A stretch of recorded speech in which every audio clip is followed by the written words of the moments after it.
There's a place in your house where it's cool to chill, get some me time, or even cook a meal. It's your kitchen, mofo, ain't no time to slack. So just grab yourself a penny and let's work that ass. If you're scared of this place, ain't no need to bother. Just lay down your weapons and pick up another.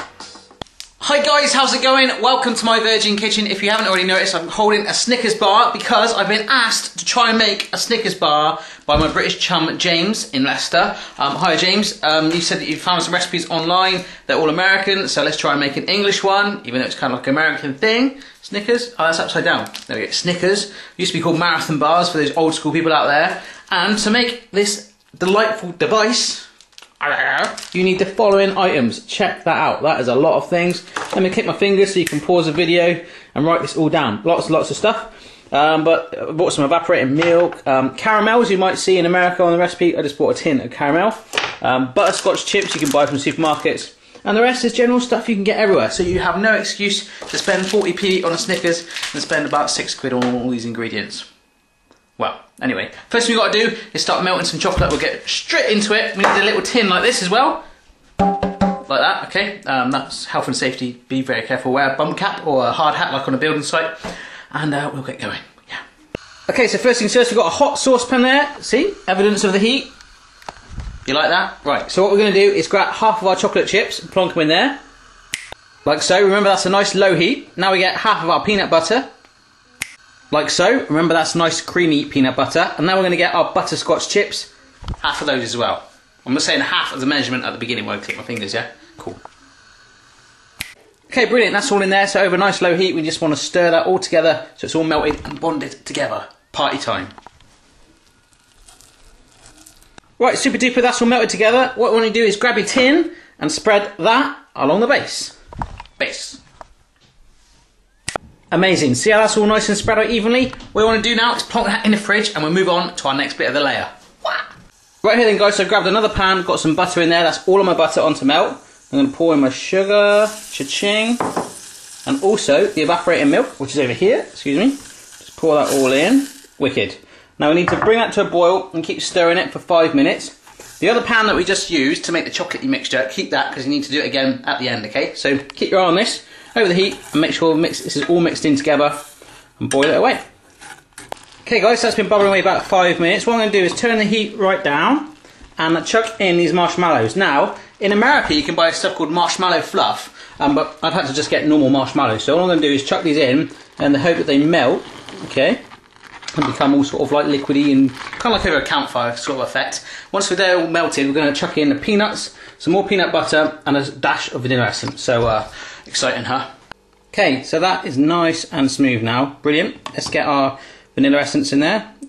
A little drop of that. Wicked. Now we're pouring the nuts. Cool. You can chop those a bit fine if you like, but I like my nuts chunky.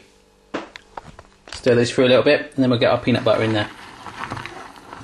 Right, so I've just sat my peanut butter on there, and we're just going to stir that through again, and that will melt in there. Change the flavour a little bit, a bit more nutty, lush. Okay, hopefully you can see that. It's got a nice sort of bronzy colour. That's because the peanut butter's all melted through. Kind of like a cheap version of fake tan. I do not recommend putting peanut butter on your skin as an alternative to fake tan though. So what I've done is got the chocolate layer out of the fridge that we did earlier. It's only actually been in there about 5 minutes, but it's gone nice and firm already. So what we want to do is, while this is still nice and manoeuvrable, pour that onto that layer. Let's do that now. Right, brilliant. That's all on there. For quality control, I've tried to get nuts scattered all over as much as I can so that you get an even, divide of nuts and chocolate. Anyhow, once that's cooled down sufficiently, plonk that in your freezer and we'll move on to the next layer. It's kind of like we're going on levels like on a computer game. Yeah, cool.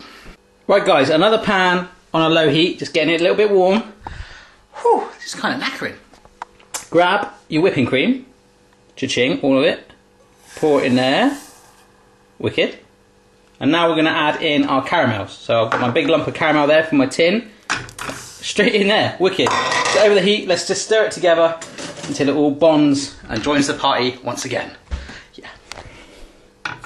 So with this guys, we're not really wanting it to boil, we just really want to melt it all together, the caramel and the whipping cream, and then we're going to grab the 2 layers out of the freezer and pour that on top, shove it back in the freezer again, and finish with our top layer. Cool. Amazing, so our caramel and whipping cream, nice and loose still, and our almost set 2-layer peanutty snickery base thing. Let's get it on there, okay? Okay, so that's all on there, setting, doing its thing. We're going to plonk that in the freezer now for at least half an hour to make sure it's fully set. Then we're going to finish it with that chocolate layer. Snickertastic. Right, yeah, so our half an hour freezing time has nearly been and gone, so I quickly put together that chocolate mixture again of the butterscotch, chocolate chips and the peanut butter. So that's looking ready. Let's get out the freezer, plonk it on top again. Wow. Okay, so there's our half an hour set 3-layer base thingy. Let's get the chocolate on there. There we go then guys, nice chocolate layer on the top. All I'm going to do now is grab a fork, make some patterns down there, plonk it in the freezer for a good hour to set, and then we'll see what they taste like. It's been an hour, the Snickers should be all set now. Let's see if it's anything like this bad boy. Amazing, so that's out, all rock hard too. Let's cut it up into little funky size Snicker type bar things. Woo.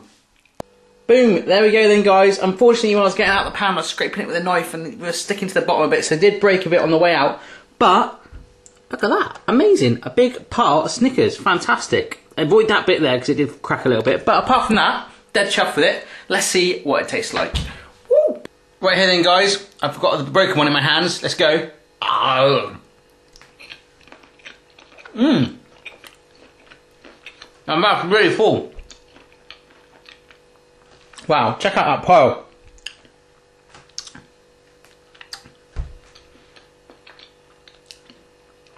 That is amazing. That's probably the best Snicker I've ever had because it's so cool and that, and so it's kind of like an ice cream Snicker. Really, really good. Remember, you got to keep this in the fridge if you're not going to eat them all at once, which I'm not going to do.